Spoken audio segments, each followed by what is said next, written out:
आप गैरों की बात करते हैं, हमने अपने भी आजमाए हैं। लोग कांटों से बच के चलते हैं, हमने फूलों से जख्म। बल्कि आप सोचिए, वो ऐसे छात्र हैं जो फेल तो होते ही हैं, ये प्रोडक्ट डिफेक्टिव है, लॉन्च होता नहीं है, और साथ में घमंडिया ये है कि वो वहां संसद में रहे भी नहीं सुनने के लिए कि गृह मंत्री क्या कह रहे हैं। अरे देश शर्मिंदा तब हुआ जब राहुल गांधी ने अपनी अपरिपक्वता और गद्दारी का प्रमाण लोकतंत्र के मंदिर में रख के कहा कि भारत माता की हत्या हो गई है।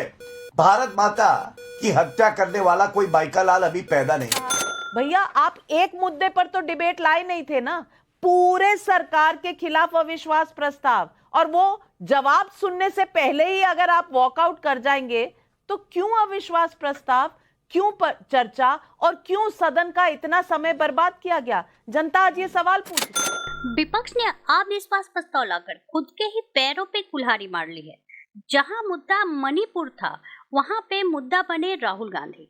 विपक्ष अपने मुद्दे से ही भटक गया और उसे अपनी मुंह की खानी पड़ी। सुनते हैं इसी पे जोरदार डिबेट। इनके लिए यही कहा जाएगा, ये वो चाटुकार है, घमंडिया है, धोती फाड़ के रुमाल कर दिया।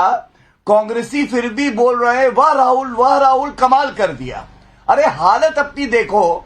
अभी नरेंद्र मोदी जी ने कहा है 2028 में भी नो कॉन्फिडेंस मोशन लाओगे, लेकिन इस बात की गारंटी नहीं है कि विपक्ष की सबसे बड़ी पार्टी कांग्रेस होगी या कोई और होगा, क्योंकि इनका अस्तित्व मिटाने के लिए जनता इंतजार कर रही है। जो देश के प्रधानमंत्री का सम्मान नहीं कर सकता, रावण बुलाता है, उसके लिए क्या कहूं? लोकेश जिंदल जी, आज प्रधानमंत्री ने दरबारियों का भी बहुत जिक्र किया है। दरबारियों के बारे में सोचिए, क्योंकि वो कहा जाता है ना, birds of a feather flock together. Manipur पर इस तरह से चर्चा हो रही है जैसे मणिपुर आपके जमाने में या कांग्रेस के जमाने में बिल्कुल शांत था। जितनी शांति इस वक्त थी मणिपुर में, उतनी तो पहले कभी हुई नहीं। हाँ, आज समस्या है, आज वहां पर अशांति है, वहां पर कुछ ऐसे वारदातें हुई हैं जिससे इस देश शर्मसार है, पर उस पर मिनटों से आप तुलना करेंगे कि कितने मिनट कोई बोला। कल गृह मंत्री ने बोला, आज प्रधानमंत्री ने बोला। करेक्टिव स्टेप्स हो रहे हैं कि नहीं? मुद्दा यह है या मुद्दा यह है कि किस तरह से इस पर राजनीतिक रोटियां सेकी जाएं? आज विपक्ष को भी इस सवाल का जवाब देना पड़ेगा। नाविका जी, मैं सीधा जवाब देता हूँ। अगर कांग्रेस या कांग्रेस से पहले जो यूपीए की सरकारें थी, अगर वो इतने सही होते और वो इतने अच्छे होते तो देश की जनता को उन्हें बदलती नहीं। कुछ गलतियां हुई थी, इसलिए उनको बदल के नरेंद्र मोदी जी को चुना गया, नरेंद्र मोदी जी को लाया गया। और नरेंद्र मोदी जी अगर वही गलतियां करेंगे तो उनको भी प्रधानमंत्री की चेयर में बैठने का कोई अधिकार नहीं है।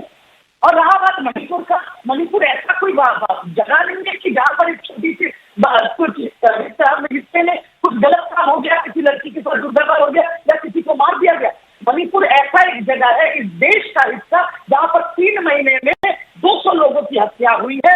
वहां पर जातिगत विवाह हो रहा है। पूरे मणिपुर को 2 हिस्सों में बांट दिया गया है, किसी और मैथी में। लड़कियों के साथ रोज बलात्कार हो रहे हैं। वो मैं नहीं कह रहा, वहां से बैठे हुए भाजपा के मुख्यमंत्री का बयान है। 5,000 लोग कैंप में रह रहे हैं, 6,000 से ज्यादा घर जलाए गए हैं। और उसके बाद भी प्रधानमंत्री 4 मिनट बात करेंगे और आप बोले गृह मंत्री ने बात किया। अरे ये गृह मंत्री तो खुद 29 मई को गए थे मणिपुर, मैं तो बोल रहा हूँ गए थे, तब उनके मुख्यमंत्री ने उन्हें नहीं बताया ये कांड हुआ। वो सब वापस आ गए और ये वीडियो जब सामने आया तब ये सब चर्चा होने लगी। उससे पहले गृह मंत्री को खुद नहीं पता था। तो ऐसे निकलती गृह मंत्री का काम है। कल उन्होंने संसद से खड़े होकर उन्होंने कलावती का नाम लिया। मुझे नहीं पता लोकेश ने क्यों नहीं बोला। उसके बाद कई वीडियो सामने आए जो पत्रकार आज सुबह कलावती जी के घर गए, उन्होंने कहा गृह मंत्री झूठ बोल रहे, बीजेपी ने मुझे कुछ नहीं दिया। तो ऐसे झूठे गृह मंत्री का क्या काम है? इसलिए तो प्रधानमंत्री के मुख से सुनना चाहते थे। और प्रधानमंत्री ने तो सुने क्यों नहीं? तो चले क्यों गए? तो सुने क्यों नहीं, चले क्यों गए? और ये बता दीजिए, प्रधानमंत्री ने आज कहा कि अधीर रंजन चौधरी को कलकत्ता से फोन आते हैं। रिजू दत्ता जी, ये तो बता दीजिए, कौन फोन करता है, कौन डराता धमकाता है? नाविका जी, थोड़ा शायद आपसे, आप बहुत वरिष्ठ पत्रकार है, थोड़ा सा आपसे गलती हो रही है। प्रधानमंत्री जी ने ये कहा कि अधीर रंजन चौधरी को क्यों कांग्रेस साइडलाइन करेगी? क्या कलकत्ता से फोन आ रहा है? अधीर रंजन चौधरी को कोई फोन नहीं जा रहा है। कलकत्ता से फोन आया था, शायद उनको कलकत्ता से फोन आया, ये भी कहा उन्होंने। देखिए नाविका जी, मैंने बड़े ध्यान से सुना। और कई बार ऐसा होता है कि प्रवक्ता अपने ही तर्क में फंस जाता है। टीएमसी के प्रवक्ता ने बोला कि गलतियां करी थी यूपीए ने, जनता ने सबक सिखाया। तो गलतियां करी यूपीए ने और आप उनके साथ आ गए।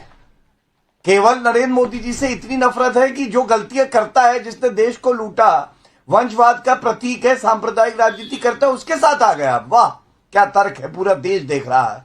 दूसरी बात, आज ये पूछा जाएगा, ये जो गिद्ध राजनीति करते हैं, नाविका जी अभी तो कुछ सप्ताह हुए हैं, 55 हमारे नागरिक मारे गए थे, पश्चिम बंगाल में हिंसा हुई थी। वहां पे कोई गिद्ध जाएगा उड़ उड़ के, ये घमंडिया का, वहां पे हमारे भाई बहनों के साथ क्या हुआ?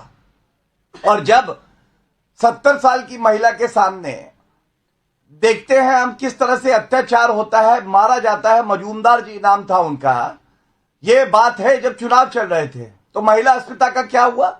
और 2 मई कानून व्यवस्था गई, इतनी हिंसा हुई, बलात्कार हुए और एफआईआर नहीं लिखी गई और कलकत्ता हाईकोर्ट ने खींच के थप्पड़ मारा।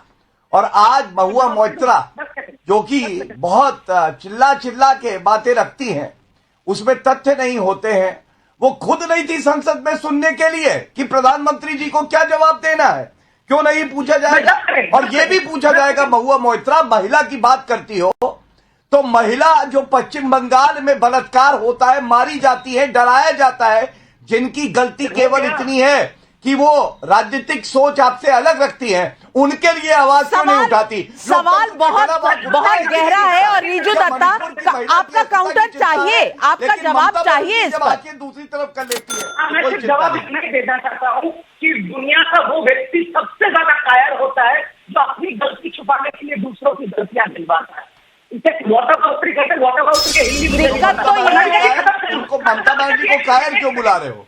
और ममता बनर्जी को कायर क्यों बुला रहे हो? कलकत्ता हाईकोर्ट हर बार थप्पड़ मारता है, उसके बाद तो वहां कार्रवाई होती है। 2018 पंचायत चुनाव, 2023 पंचायत चुनाव, 2 मई कानून व्यवस्था गई, वीरभूम, कितने गिनवाऊं बताइए?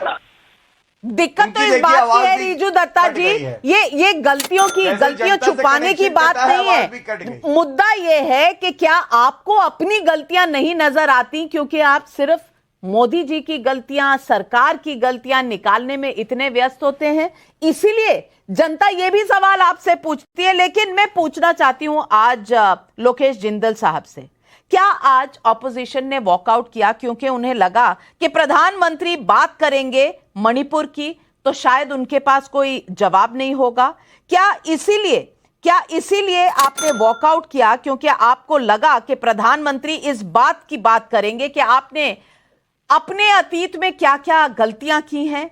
आपने एयरफोर्स एक्शन मिजोरम में किया था 1966 में, क्या आपने इसलिए वॉकआउट किया क्योंकि आपको डर था कि प्रधानमंत्री बात करेंगे नेहरू की, जब उन्होंने आसाम को अपने किस्मत पर छोड़ दिया था 1962 में? क्या इसलिए वॉकआउट हुआ था क्योंकि आपको लगा कि प्रधानमंत्री इस बात की बात करेंगे कि मणिपुर में जब कांग्रेस थी तब क्या हुआ था?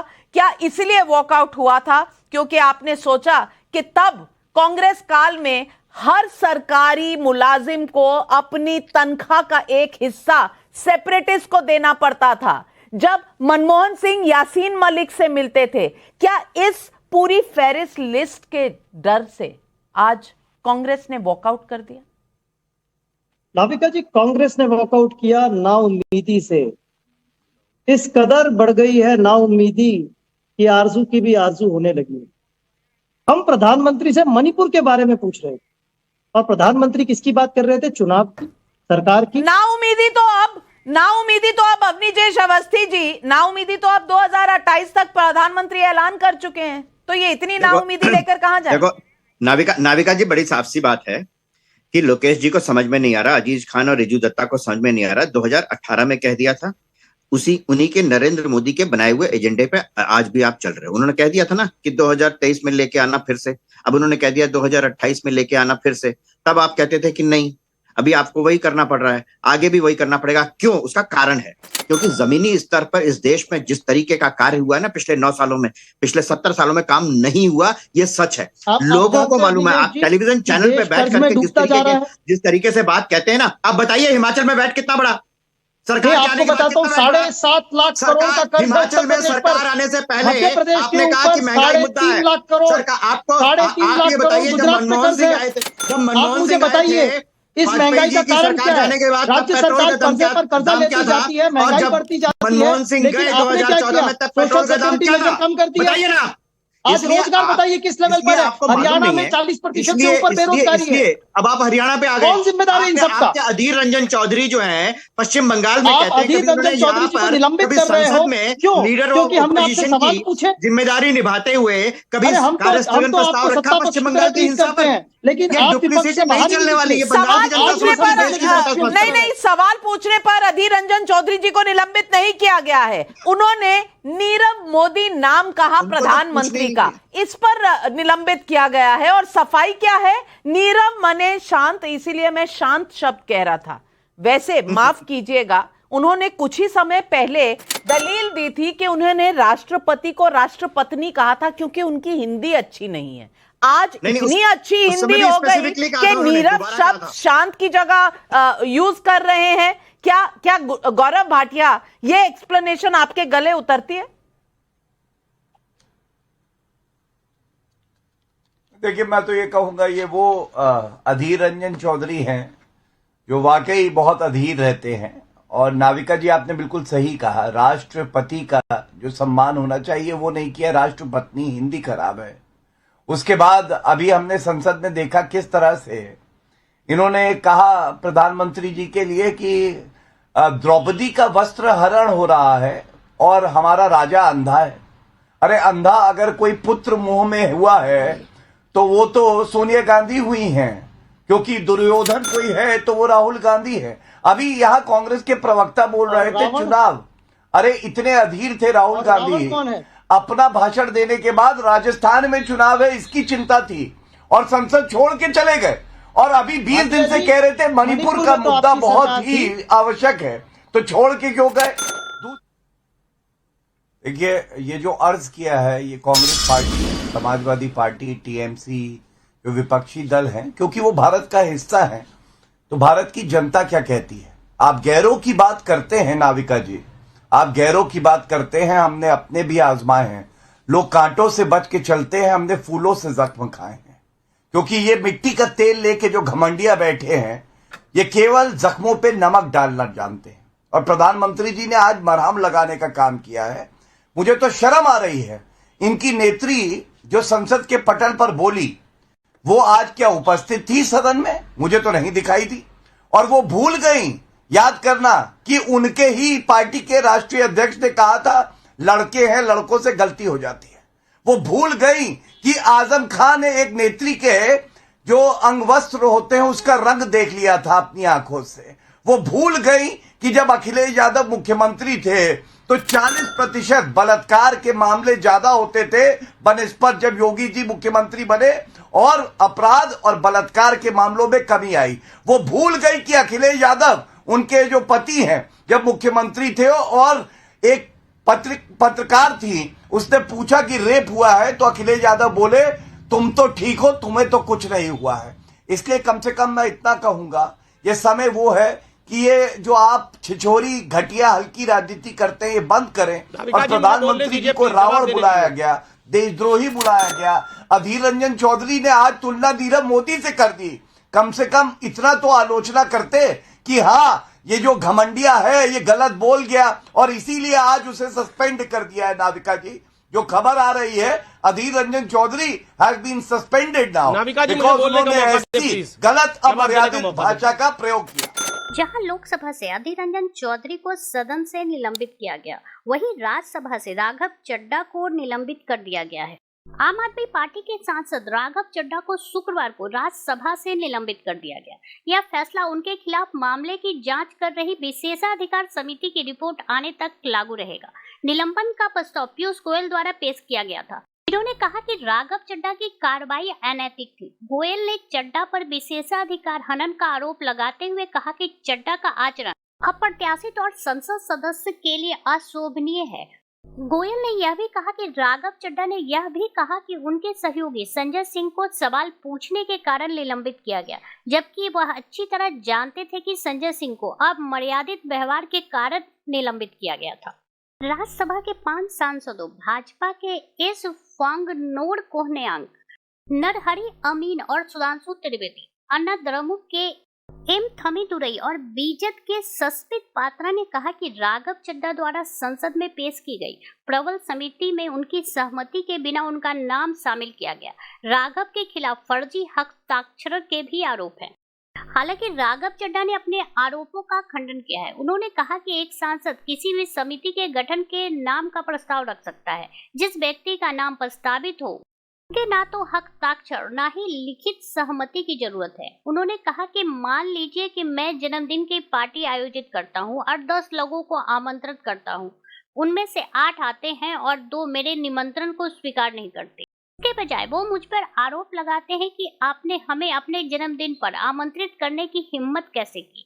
यही हुआ, मैंने उन्हें समिति का हिस्सा बनाने के लिए आमंत्रित किया है। वहीं दूसरी तरफ अविश्वास प्रस्ताव के चर्चा के दौरान अपने विवादित बयानों की वजह से लोकसभा से सस्पेंड किए गए अधीर रंजन चौधरी के निलंबन पर कांग्रेस विचार मंथन करने जा रही है। अविश्वास प्रस्ताव पर बहस के दौरान प्रधानमंत्री पर चौधरी की कुछ टिप्पणियों के बाद सत्ता पक्ष ने नाराजगी जताई थी, जिसके बाद यह प्रस्ताव पेश किया गया था। विशेषाधिकार समिति द्वारा जांच लंबित रहने तक लोकसभा से अपने निलंबन पर प्रतिक्रिया व्यक्त करते हुए कांग्रेस नेता अधीर रंजन चौधरी ने कहा कि नीरव का मतलब चुप रहना और उनका इरादा प्रधानमंत्री नरेंद्र मोदी का अपमान करना नहीं था। मोदी जी हर बात पर बोलते हैं, लेकिन मणिपुर मुद्दे पर वह नीरव बैठे हैं। इसका मतलब चुप रहना है। नीरव का मतलब चुप रहना। मेरा इरादा पीएम मोदी का अपमान करना नहीं था। अधीर रंजन चौधरी ने आरोप लगाया कि पीएम मोदी हर दिन जवाहरलाल नेहरू, इंदिरा गांधी, राजीव गांधी का अपमान करते हैं और यह रिकॉर्ड में है। चौधरी ने आगे कहा कि पिछले दिनों अविश्वास प्रस्ताव पे बहस चल रही थी और आज प्रधानमंत्री ने लोकसभा को संबोधित किया और उठाए गए सवालों पर जवाब देने की कोशिश की, लेकिन उन्होंने सबसे विवादास्पद मुद्दे को नजरअंदाज कर दिया।